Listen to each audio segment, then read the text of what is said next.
بسم الله الرحمن الرحيم إن الحمد لله نحمده ونستعينه ونستغفره ونعوذ بالله من شرور أنفسنا وسيئات أعمالنا من يهده الله فلا مضل له ومن يضلل فلا هادي له وأشهد أن لا إله إلا الله وحده لا شريك له وأشهد أن محمدا عبده ورسوله يا أيها الذين آمنوا اتقوا الله حق تقاته ولا تموتن إلا وأنتم مسلمون يا أيها الناس اتقوا ربكم الذي خلقكم من نفس واحدة وخلق منها زوجها وبث منهما رجالا كثيرا ونساء واتقوا الله الذي تساءلون به والأرحام إن الله كان عليكم رقيبا يا أيها الذين آمنوا اتقوا الله وقولوا قولا سديدا يصلح لكم أعمالكم ويغفر لكم ذنوبكم ومن يطع الله ورسوله فقد فاز فوزا عظيما أما بعد فإن خير الحديث كتاب الله وخير الهدي هدي محمد صلى الله عليه وسلم وشر الأمور محدثاتها وكل محدثة بدعة وكل بدعة ضلالة وكل ضلالة في النار. قال الله تبارك وتعالى بعد أعوذ بالله السميع العليم من الشيطان الرجيم بسم الله الرحمن الرحيم قاف والقرآن المجيد بل عجبوا أن جاءهم منذر منهم فقال الكافرون هذا شيء عجيب أإذا متنا وكنا ترابا ذلك رجع بعيد قد علمنا ما تنقص الأرض منهم وعندنا كتاب حفيظ بل كذبوا بالحق لما جاءهم فهم في أمر مريج أفلم ينظروا إلى السماء فوقهم كيف بنيناها وزيناها وما لها من فروج والأرض مددناها وألقينا فيها رواسي وأنبتنا فيها من كل زوج بهيج تبصرة وذكرى لكل عبد منيب ونزلنا من السماء ماء مباركا فأنبتنا به جنات وحب الحصيد والنخل باسقات لها طلع نضيد رزقا للعباد وأحيينا به بلدة ميتا كذلك الخروج كذبت قبلهم قوم نوح وأصحاب الرس وثمود وعاد وفرعون وإخوان لوط وأصحاب الأيكة وقوم تبع كل كذب الرسل فحق وعيد أفعينا بالخلق الأول بل هم في لبس من خلق جديد ولقد خلقنا الإنسان ونعلم ما توسوس به نفسه ونحن أقرب إليه من حبل الوريد إذ يتلقى المتلقيان عن اليمين وعن الشمال قعيد ما يلفظ من قول إلا لديه رقيب عتيد وجاءت سكرة الموت بالحق ذلك ما كنت منه تحيد ونفخ في الصور ذلك يوم الوعيد وجاءت كل نفس معها سائق وشهيد لقد كنت في غفلة من هذا فكشفنا عنك غطاءك فبصرك اليوم حديد وقال قرينه هذا ما لدي عتيد ألقيا في جهنم كل كفار عنيد مناع للخير معتد مريب الذي جعل مع الله إلها آخر فألقياه في العذاب الشديد قال قرينه ربنا ما أطغيته ولكن كان في ضلال بعيد قال لا تختصموا لدي وقد قدمت إليكم بالوعيد ما يبدل القول لدي وما أنا بظلام للعبيد يوم نقول لجهنم هل امتلأت وتقول هل من مزيد وأزلفت الجنة للمتقين غير بعيد هذا ما توعدون لكل أواب حفيظ من خشي الرحمن بالغيب وجاء بقلب منيب ادخلوها بسلام ذلك يوم الخلود لهم ما يشاءون فيها ولدينا مزيد وكم أهلكنا قبلهم من قرن هم أشد منهم بطشا فنقبوا في البلاد هل من محيص إن في ذلك لذكرى لمن كان له قلب أو ألقى السمع وهو شهيد ولقد خلقنا السماوات والأرض وما بينهما في 6 أيام وما مسنا من لغوب فاصبر على ما يقولون وسبح بحمد ربك قبل طلوع الشمس وقبل الغروب ومن الليل فسبحه وأدبار السجود واستمع يوم ينادي المناد من مكان قريب يوم يسمعون الصيحة بالحق ذلك يوم الخروج إنا نحن نحيي ونميت وإلينا المصير يوم تشقق الأرض عنهم صراعا ذلك حشر علينا يسير نحن أعلم بما يقولون وما أنت عليهم بجبار فذكر بالقرآن من يخاف وعيد. معزز خواتین و حضرات، میں سب سے پہلے اپنے آپ کو اور اس کے بعد آپ سب لوگوں کو اللہ تعالیٰ سے ڈرنے کی تلقین کرتا ہوں۔ اور جو انسان اللہ ملک العلام رب الجلال والاکرام سے ڈرتا ہے، رب کائنات اس پر جو ان گنت لا تعداد اور بے شمار نعمتیں اس کو عطا فرماتے ہیں، ان میں سے ایک یہ بھی ہے کہ وہ انسان سچا اور حقیقی خیر خواہ بن جاتا ہے۔ آج رب کائنات کی توفیق اور اس ذات بابرکات کے فضل و کرم سے 2 ذی الحجہ 1446 ہجری، دوسری طرف 30 مئی 2025 عیسوی ہے، اور ہمارا آج کا موضوع حقیقی خیر خواہ کون؟ اور آج کی ہماری گفتگو بنیادی طور پر امام الانبیاء محمد رسول اللہ صلی اللہ علیہ وآلہ وسلم کی ایک حدیث مبارکہ کے حوالے سے ہے۔ اس نے ایک موقع پر ارشاد فرمایا، الدین النصیحہ، دین خیر خواہی کا نام ہے۔ صحابہ تھے جن کو آج بعض بد نصیب کہتے ہیں کہ وہ غیر فقیہ تھے، ان کو دین کی سمجھ نہیں تھی۔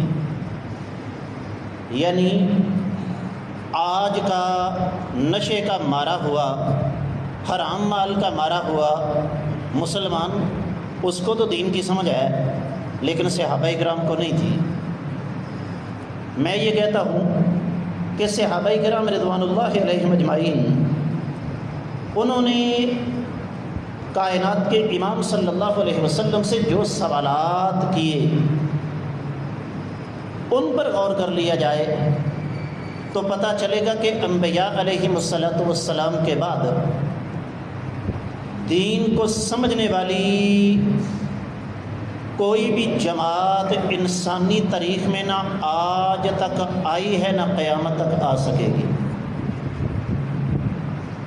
اب اللہ کے نبی صلی اللہ علیہ وسلم سے جب یہ سوال کیا گیا، جب آقا علیہ الصلوۃ والسلام نے یہ فرمایا کہ الدین النصیحہ، دین خیر خواہی ہے، صحابہ کرام نے سوال کر دیا، یار اس بچے کو قابو کرنے والا کوئی بندہ نہیں، بزرگوں آپ پکڑ کے اس کو اپنے پاس بٹھا لیں، پکڑیں ذرا اس کو، دڑنگے مارے پوری مسجد میں۔ صحابہ کرام تھے، دین کی سمجھ تھی، سیکھنے کا شوق تھا۔ پوچھا، اے اللہ کے نبی صلی اللہ علیہ وسلم، خیر خواہی کس کی؟ فرمایا اللہ کی خیر خواہی، اللہ کی کتاب کی خیر خواہی، اللہ کے رسول کی خیر خواہی صلی اللہ علیہ وسلم، اور مسلمانوں کے ائمہ کی خیر خواہی، اور عام مسلمانوں کی خیر خواہی۔ 5 چیزیں نبی علیہ السلام نے ذکر کی، اور یہی آج ہم انشاءاللہ ان پر بات کریں گے۔ اب سب سے پہلا سوال ذہن میں آتا ہے کہ کیا اللہ کو ہماری خیر خواہی کی ضرورت ہے؟ وہ ذات تو بذات خود ارشاد فرما دے کہ اللہ الصمد، اللہ تعالیٰ بے نیاز ہے۔ ساری کائنات کفر کے راستے پر چل پڑے، رب کائنات کو ایک سوئی کی نوک کے برابر فرق نہیں پڑتا۔ اصل میں یہاں مفہوم یہ نہیں کہ اللہ کی خیر خواہی، مفہوم یہاں یہ بنتا ہے کہ رب کائنات کی طرف سے آنے والی خیر خواہی، وہ ہم کیسے حاصل کر سکتے ہیں؟ اس کے لیے سب سے پہلی چیز اخلاص ہے۔ رب کائنات بذات خود اپنے بارے میں ارشاد فرماتے ہیں کہ اللہ تعالیٰ علیم بذات الصدور ہیں، دلوں کے رازوں کو بہتر جانتے ہیں، اور یہ خاصہ صرف رب کائنات کا ہے، کسی اور کے پاس یہ خاصیت نہیں ہے، کسی اور کی یہ صفت نہیں ہے۔ میں آپ مسجد میں آتے ہیں، نماز ادا کرتے ہیں، جمعہ ادا کرتے ہیں، کوئی بھی نیکی کرتے ہیں، یہ رب کائنات نے مور اپنے پاس رکھی ہوئی ہے کہ کون مخلص ہو کر نیکی کرتا ہے اور کون دکھاوے کے لیے کرتا ہے۔ اسی طریقے سے اللہ سے خیر خواہی لینے کا دوسرا طریقہ کیا ہے؟ اللہ کی توحید، اللہ تعالیٰ کی وحدانیت پر ایمان لایا جائے۔ جو بدبخت رب کائنات کے ساتھ کسی کو شریک بناتا ہے، رب کائنات کی طرف سے اسے خیر خواہی نہیں مل سکتی۔ آپ کہیں گے جی ہم نے دیکھا ہے اہل شرک کے پاس بڑا مال ہے، دنیا کی بڑی دولت ہے، یہ اللہ تعالیٰ کی طرف سے خیر خواہی نہیں ہوتی۔ قرآن کہتا ہے فَمَنْ زُحْزِحَ عَنِ النَّارِ وَأُدْخِلَ الْجَنَّةَ فَقَدْ فَازَ۔ حقیقی کامیابی اس کا مقدر ہے جو جہنم کے راستے سے بچ کر جنت کے راستے پر چل پڑا۔ شرک کرنے والے شخص پر رب کائنات کی سب سے بڑی پھٹکار یہی ہوتی ہے کہ اس کی آنکھوں کے سامنے جنت کا راستہ موجود ہوتا ہے لیکن وہ اس کو چھوڑ کر جہنم کے راستے پر چلتا ہے، اس کے سامنے عزت کا راستہ موجود ہوتا ہے لیکن وہ ذلت کے راستے پر چلتا ہے۔ بالکل اسی طریقے سے انسان ظاہری اور باطنی طور پر اپنے اللہ کو ایک مانتے ہوئے اس کی عبادت کرے، یہ اللہ تعالیٰ کی طرف سے خیر خواہی لینے کا طریقہ ہے۔ ہر مشکل گھڑی میں، ہر آسانی کے موقع پر اپنے اللہ کو یاد رکھے، اس طریقے سے رب کائنات کی رحمتوں کا حصول ممکن ہے۔ ہر وقت اللہ کے سامنے توبہ کرتا رہے، استغفار کرتا رہے، اور آپ کو پتہ ہونا چاہیے کہ جو انسان اس راستے پر چلتا ہے رب کائنات اس پر کتنی رحمت نازل فرماتے ہیں۔ اب آتی ہے دوسری بات کہ اللہ کی پاکیزہ کتاب کے ساتھ خیر خواہی کیسے ہو سکتی ہے۔ ہم نے قرآن کا احترام کیا کیا؟ اوپر غلاف چڑھایا، اونچی جگہ پہ رکھا، قرآن کو پیچھا نہ کرو، پورا کنجر خانہ پروگرام بنا کر جب بیٹی کو رخصت کرنے کی باری آئی تو اس کو قرآن کے سائے تلے رخصت کرو۔ مردے بخشوانے، بابا مرتا نہیں، سورہ یاسین پڑھو جلدی مر جائے گا۔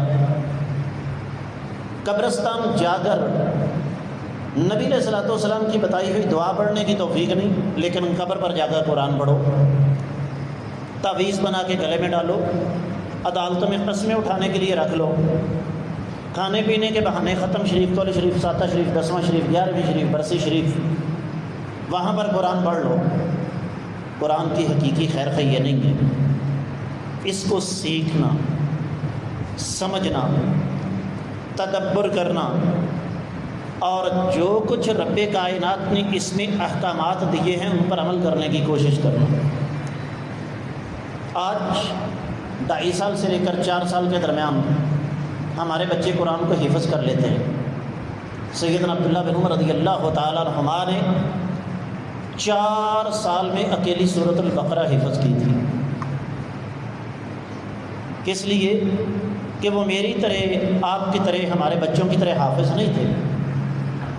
انہوں نے 4 سال کے دوران سورۃ البقرہ کے ایک ایک حکم کو پڑھا، سمجھا، اس کے مطابق عمل کیا۔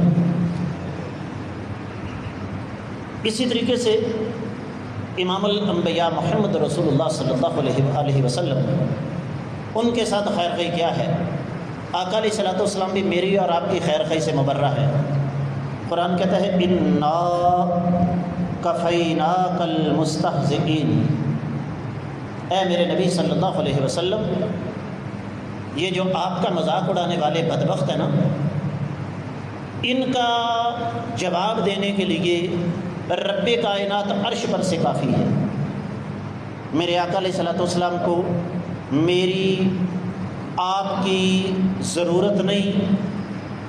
ہم اگر آقا علیہ الصلوۃ والسلام پر درود پڑھتے ہیں یا نبی علیہ الصلوۃ والسلام کی سیرت کو پڑھ کے آگے پھیلاتے ہیں یا آقا علیہ الصلوۃ والسلام کی حدیث کو سیکھتے ہیں، آگے سکھاتے ہیں، یا اپنی عملی زندگی میں ہر کام سنت کے مطابق کرنے کی کوشش کرتے ہیں، تو یہ ہم اپنے ساتھ ہمدردی کر رہے ہیں، اپنے ساتھ خیر خواہی کر رہے ہیں۔ نبی علیہ الصلوۃ والسلام کو اس کی ضرورت نہیں۔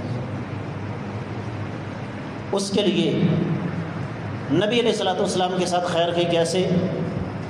سب سے پہلے آقا علیہ الصلوۃ والسلام کی نبوت کی تصدیق، اس کے بعد جو دعوت، جو پیغام آقا علیہ الصلوۃ والسلام لے کر آئے اس کے مطابق عمل۔ پرانی بات ہے، طلباء تنظیموں کا دور تھا، ایک نوجوان مجھ سے ملا، بات کر رہا ہوں کوئی کم از کم 32-34 سال پہلے کی۔ میں نے کہا بیٹا آپ لوگوں نے ایک نعرہ لگایا، غلامی رسول میں موت بھی قبول ہے، جو ہونا عشق مصطفیٰ تو زندگی فضول ہے۔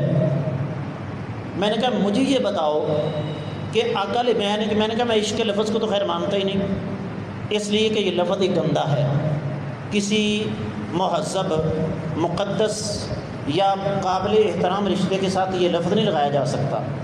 میں نے کہا میں یہاں لفظ محبت استعمال کروں گا کہ نبی کریم صلی اللہ علیہ وسلم کی محبت کا تمہارے پاس معیار کیا ہے؟ آگے سے خاموش۔ یہ یاد رکھیے، آج کل نوجوان تو خیر بات ہی نہیں سنتا، پرانی بات کر رہا ہوں 92-93 کی۔ خاموش۔ میں نے کہا بیٹا تمہاری شکل نبی علیہ الصلوۃ والسلام جیسی نہیں، تمہارا لباس نبی علیہ الصلوۃ والسلام جیسا نہیں۔ میں اگر تم سے یہاں کہوں کہ صرف اکیلی سورۃ الفاتحہ سنا دو، تم نہیں سنا سکتے۔ اگلے مراحل تو بات کیا ہے نا، توحید کی کتنی قسمیں ہیں، رسالت کا تقاضا کیا ہے، کلمے کے کتنے حصے ہیں، اور ان حصوں سے ہمارا عملی زندگی کے حوالے سے کیا تعلق واسطہ ہے۔ میں نے کہا یہ باتیں تو ایک طرف رہنے دو، کون کون سے کام ہے اگر انسان کرے تو انسان دار اسلام سے خارج ہو جاتا ہے۔ میں نے کہا یہ ساری باتیں جوڑ دو۔ اور یہ صرف اس نوجوان کی بات نہیں تھی، ہماری حالت بھی یہی ہے۔ دماغ میں شیطان نے ایک خناس ڈال دیا، اور جس نے لا الہ الا اللہ محمد رسول اللہ پڑھ لیا جنتی ہے پکا۔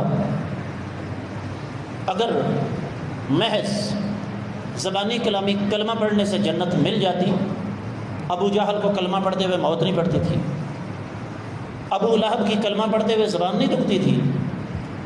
وہ ظالم اس بات کو جانتے تھے کہ اس کلمے کے کچھ تقاضے ہیں، کائنات کے امام صلی اللہ علیہ وآلہ وسلم کی نصیحت، اس کے بھی کچھ تقاضے ہیں۔ اور وہ تقاضے کیا ہیں؟ سب سے پہلے جن کاموں سے آقا علیہ الصلوۃ والسلام نے منع فرمایا وہ کام فوری طور پر چھوڑ دیے جائیں۔ حدیث میں آتا ہے اگر میں تمہیں کسی کام کا حکم دوں تو اپنی استطاعت کے مطابق اس پر پورے اترو، لیکن اگر میں تمہیں کسی کام سے منع کروں اس کو فوراً چھوڑ دو۔ نہیں پہلے ہے، اس بات بعد میں ہے، لا الہ پہلے ہے، الا اللہ بعد میں ہے، برائی کو ترک کرنا پہلے ہے، نیکی کرنا بعد میں ہے، نقصان سے بچنا پہلے ہے، فائدہ حاصل کرنا بعد میں ہے۔ بالکل اسی طریقے سے یہ پختہ عقیدہ رکھنا کہ آقا علیہ الصلوۃ والسلام جو بھی حکم دیتے ہیں ہمیں سمجھ آئے یا نہ آئے، یہ حکم ہماری دنیا اور آخرت کی بھلائی کے لیے ہے۔ اور بالکل اسی طریقے سے اللہ کے نبی صلی اللہ علیہ وسلم نے جو امانت ہمیں سونپی دنیا سے جانے سے پہلے، اس امانت کو لوگوں تک پہنچانا، یہ ہے کائنات کے امام صلی اللہ علیہ وسلم کے ساتھ خیر خواہی۔ اس کے بعد اگلی بات آ جاتی ہے کیا مسلمانوں کے اماموں کے ساتھ خیر خواہی؟ یہاں پر ہمارے اکثر بھائی میری بات سے شدید اختلاف کرتے ہیں، لیکن میں سمجھا دوں، یہ جو طوائف الملوکی کا سلسلہ ہمارے ہاں ہے نا، ویسٹرن ڈیموکریسی جو ہمارے ہاں رائج ہے، یہ اصل میں مسلمانوں کو پھاڑنے کے لیے ہے۔ اسلام میں جمہوریت کا تصور ہی کوئی نہیں، اسلام میں سیاسی جماعتوں کا تصور ہی کوئی نہیں، اسلام میں گورنمنٹ اور اپوزیشن کا تصور ہی کوئی نہیں۔ شریعت کہتی ہے دو باتیں ذہن میں رکھو۔ پہلی بات، کوئی بندہ برسر اقتدار آیا وہ ایک علیحدہ مسئلہ ہے، وہ فیلڈ مارشل ہے، وہ چیف مارشل ایڈمنسٹریٹر ہے، وہ غاصب صدر ہے، وہ جمہوری وزیر اعظم ہے، وہ اسلام کا منتخب کردہ خلیفہ یا امیر ہے، کیسے اقتدار میں آیا یہ ورقہ پھاڑ کے پھینک دو۔ جس کے پاس اقتدار آ گیا ہے، جب تک وہ اللہ اور اللہ کے رسول صلی اللہ علیہ وآلہ وسلم کے احکامات کی مخالفت کا حکم نہیں دیتا، تب تک اس کی حکم کو ماننا فرض ہے۔ یا ایھا الذین آمنوا اطیعوا اللہ واطیعوا الرسول واولی الامر منکم۔ اور یہ جو ہم نے مسجدوں کے اندر لڑائیاں ڈال رکھی ہیں نا، جس کو گھر میں سالن نہیں ملتا وہ جا کے مسجد کے امام کے ساتھ لڑنا شروع کر دیتا ہے، اس کا ایک اچھا خاصا پس منظر ہے، اور وہ پس منظر یہ ہے کہ ہمارے خون کے اندر یہ بات رچی بسی ہے کہ ہم نے سمعاً و طاعتاً، سن کر ماننے والا ہمارے پاس کھاتا ہی کوئی نہیں۔ دور مت جائیے، ابھی اگلے 10 منٹ کے بعد تجربہ کر لیجئے گا، پلٹ کر دیکھ لیجئے، میں کہوں گا کہ بھائیو اٹھ کر آگے آ جائیں، چند ایک اٹھیں گے، باقی سارے کے سارے بیٹھے رہیں گے۔ کیوں؟ اس لیے کہ ہمیں اس بات کا سبق ہی نہیں ملا کہ ہم نے سن کر ماننا ہے۔ میں اسے ذاتی طور پر ایسے بھائیوں کو جانتا ہوں، وہ سوال اس لیے نہیں پوچھتے کہ انہیں دینی معلومات چاہیے، وہ سوال اس لیے پوچھتے ہیں کہ انہیں اپنی پسند کا جواب چاہیے، اور جب تک انہیں اپنی پسند کا جواب نہیں ملے گا تب تک وہ بحثتے جائیں گے۔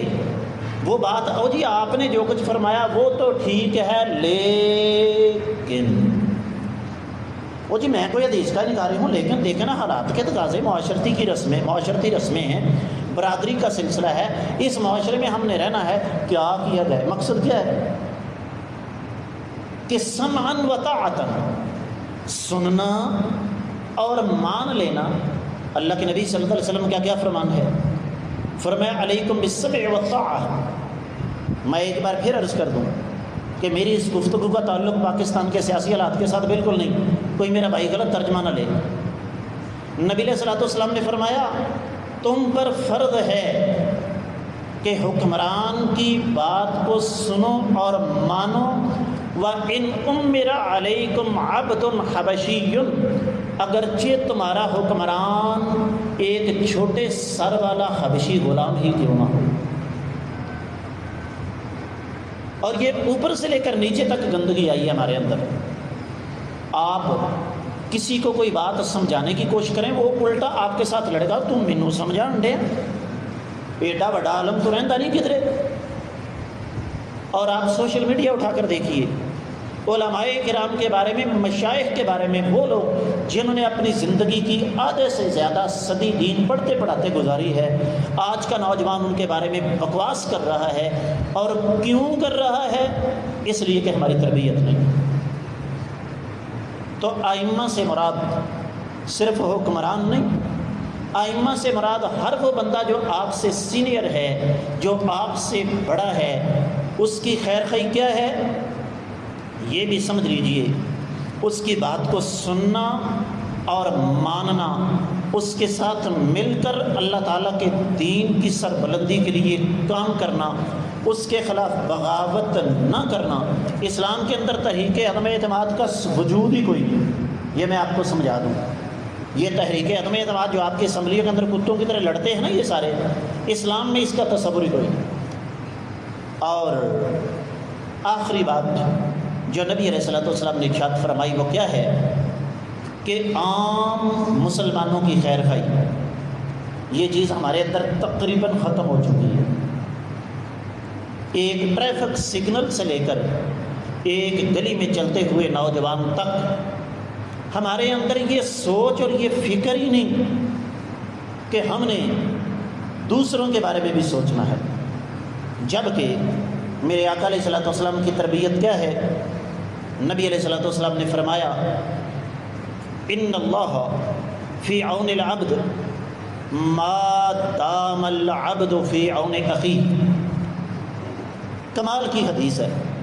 فرمایا جو بندہ اپنے مسلمان بھائی کی مدد کے لیے کمر بستہ رہتا ہے، عرش والا رب اس مدد کرنے والے کی مدد کے لیے کمر بستہ رہتا ہے. اور یہ تو عملی کام ہے نا. آقا علیہ السلام کی ایک اور حدیث سنیے. فرمایا جو مسلمان تمام مسلمانوں کے لیے دعا کرتا ہے، کیا کرتا ہے بھائی؟ کوئی پیسے نہیں دے رہا، ان کے راستے سے کوئی چیز نہیں ہٹا رہا، ان کے لیے کوئی خراب راستہ بنا نہیں رہا، ان کے لیے رکاوٹیں دور نہیں کر رہا، صرف کیا کر رہا ہے؟ اللہ تعالیٰ سے دعا کر رہا ہے. فرمایا رب کائنات ایک ایک مسلمان کے بدلے میں اس کے نامہ اعمال میں ایک ایک نیکی لکھ دیتے ہیں. اگر اس وقت اللہ کی زمین پر 1.25 ارب مسلمان آباد ہے، ہم نماز کے بعد دعا کرتے ہیں یا اللہ ساری کی ساری امت مسلمہ کو ہدایت نصیب فرما، یہ بات کہنے سے 1.25 ارب نیکی نامہ اعمال میں لکھی گئی. جب دعا کا اتنا اجر اور اتنا ثواب ہے تو ہم اگر خیر خواہی کی نیت سے 2 نمبری کام چھوڑ دیتے ہیں. پاکستان میں 24 کروڑ سے زیادہ مسلمان آباد ہیں، لیکن صورتحال کیا ہے؟ آج بیٹوں والے پریشان، بیٹیوں والے پریشان ہیں. کس وجہ سے؟ کہ ایک حقیقی مثالی رشتہ نہ بیٹی کے لیے ملتا ہے نہ بیٹے کے لیے ملتا ہے. وجہ تربیت ہی نہیں. تو حقیقی خیر خواہی کس چیز کا نام ہے؟ کہ ہم اپنی ذات سے ہٹ کر دوسروں کے بارے میں سوچیں. اور یاد رکھیے، آج جسے ناک صاف کرنا تھی وہ اٹھ کے مولوی پہ برسنا شروع کر دیتا ہے. اللہ کی قسم اٹھا کے کہتا ہوں، علماء کرام سے بڑا اس امت مسلمہ کا ہمدرد آج تک آپ کو کوئی نہیں ملے گا. کس لیے؟ اس لیے کہ اس انسان سے بڑا ہمارا ہمدرد کون ہو سکتا ہے جو ہمیں جہنم کے راستے سے ہٹا کے جنت کے راستے پر چلانے کی کوشش کرے. لیکن جس طرح انبیاء کے ساتھ قوموں نے غلط سلوک کیا، آج ہمارا بھی وہی رویہ ہے. ہم چاہتے ہیں مولوی ریموٹ کنٹرول ہو، ہمارے اشارے کے مطابق چلے. جمعے کا خطبہ دینا ہے ہماری مرضی، نماز پڑھانی ہے ہماری مرضی، اور ہماری اوقات کیا ہے؟ اللہ کی قسم اٹھا کے کہتا ہوں ہمیں اقامت تک کہنا نہیں آتی. تو آج ابھی اور اسی وقت جہاں تک میری آواز جا رہی ہے، خواتین ہیں، حضرات ہیں، ہمیں سوچنا چاہیے کہ یہ جو اللہ کے نبی صلی اللہ علیہ وسلم نے ہمیں بتایا کہ دین خیر خواہی کا نام ہے، کیا میں واقعی حقیقی معنوں میں خیر خواہ ہوں؟ اگر ہوں تو مجھے آپ کو اللہ تعالیٰ کا شکر ادا کرنا چاہیے، اور اگر ہم نہیں ہیں تو ہمیں اس بات کی فکر کرنی چاہیے. اللہ تعالیٰ ہمیں سمجھ کر عمل کرنے کی توفیق عطا فرمائے. السلام علیکم ورحمۃ اللہ وبرکاتہ.